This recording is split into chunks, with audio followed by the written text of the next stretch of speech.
और मैं हूं आपके साथ कृतिका। बुलेटिन की शुरुआत करते हैं। प्रधानमंत्री नरेंद्र मोदी ने आज रोजगार मेले के अंतर्गत कई लोगों को, करीब 70,000 से ज्यादा नई भर्ती वाले लोगों को नियुक्ति पत्र वितरित किए।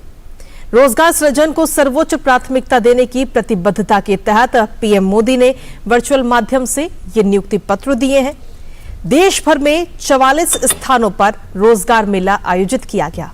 इस अवसर पर अपने संबोधन में पीएम मोदी ने कहा कि देश प्रगति के पथ पर तेजी से आगे बढ़ रहा है।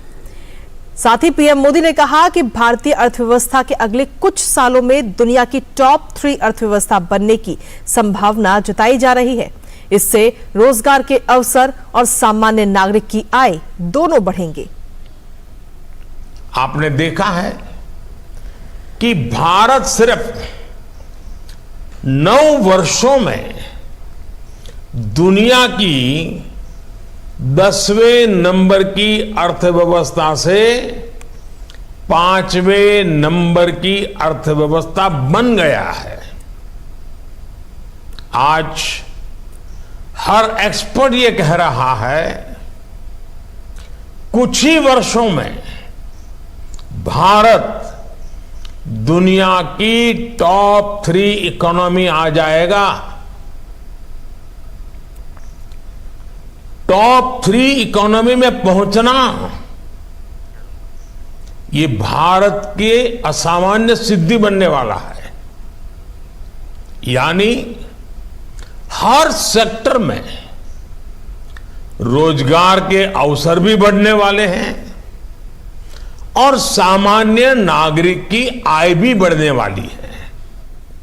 वहीं देश के विकास में बैंकिंग सेक्टर की महत्वपूर्ण भूमिका का जिक्र करते हुए पीएम ने कहा कि इसमें तेजी से सुधार हो रहा है। पीएम मोदी ने यूपीए काल में हुए फोन बैंकिंग घोटाले से हुए नुकसान की भी चर्चा की। उस समय एक खास परिवार के करीबी कुछ ताकतवर नेता बैंकों को फोन करके अपने चहेतों को हजारों करोड़ रुपए का लोन दिलवाया करते थे। ये लोन कभी चुकाया नहीं जाता था और कागजी कार्रवाई होती थी। एक लोन को चुकाने के लिए फिर बैंक से फोन करके दूसरा लोन चुकाने के लिए फिर तीसरा लोन दिलवाना। ये फोन बैंकिंग घोटाला पहले की सरकार के, पिछली सरकार के सबसे बड़े घोटालों में एक था। पहले की सरकार के इस घोटाले की वजह से देश की बैंकिंग व्यवस्था की कमर टूट गई थी।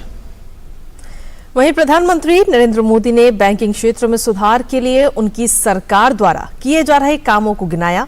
पीएम मोदी ने कहा कि जन कल्याण के लिए सरकार द्वारा किए गए प्रयासों को आगे बढ़ाने में बैंकिंग क्षेत्र अहम भूमिका निभा रहा है। जिन सरकारी बैंकों की चर्चा हजारों करोड़ के नुकसान के लिए होती थी, एनपीए के लिए होती थी, आज उन बैंकों की चर्चा रिकॉर्ड प्रॉफिट के लिए हो रही है। साथियों, भारत का मजबूत बैंकिंग सिस्टम और बैंक के प्रत्येक कर्मचारी, उनका काम पिछले 9 साल में सरकार के विजन के अनुकूल जो उन्होंने काम किया है, वो हम सभी के लिए गर्व का विषय है। वहीं प्रधानमंत्री मोदी ने नीति आयोग की रिपोर्ट का जिक्र किया, जिसमें उन्होंने बताया कि पिछले कुछ ही सालों में 13.5 करोड़ लोग गरीब रेखा से ऊपर आ गए हैं। पीएम ने कहा कि इसमें सरकारी कर्मचारियों की मेहनत और लगन शामिल है। साथ ही पीएम ने यह भी कहा कि ऐसे ही प्रयास किए जाएं तो देश से गरीबी पूरी तरह दूर हो सकती है। गरीबों को पक्का घर देने की योजना हो,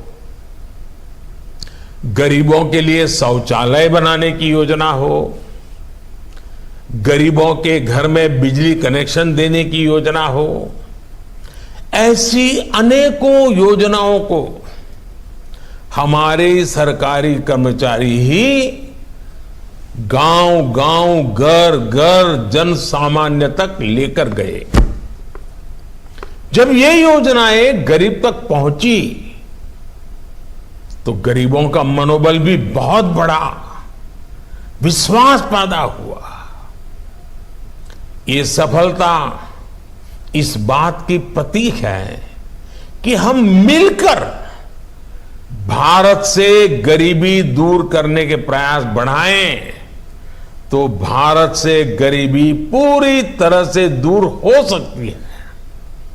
अपने संबोधन में पीएम ने आगे कहा कि भारतीय युवाओं के लिए दुनिया भर में संभावनाओं के द्वार खुल रहे हैं। पीएम ने कहा कि युवाओं को इनका लाभ उठाने के लिए सशक्त करने हेतु सरकार बड़े पैमाने पर कदम उठा रही है। पीएम कौशल विकास योजना के तहत लगभग 1.5 करोड़ युवाओं को ट्रेनिंग दी जा चुकी है। सरकार 30 स्किल इंडिया इंटरनेशनल सेंटर भी स्थापित कर रही है ताकि हमारे युवा ग्लोबल अपॉर्चुनिटी के लिए तैयार हो सके। आज देश भर में नए मेडिकल कॉलेज, नई आईटीआईज, नई आईआईटी, टेक्निकल इंस्टीट्यूट्स बनाने का भी अभियान जोरों पर चल रहा है। 2014 तक हमारे देश में करीब 380 मेडिकल कॉलेज ही थे।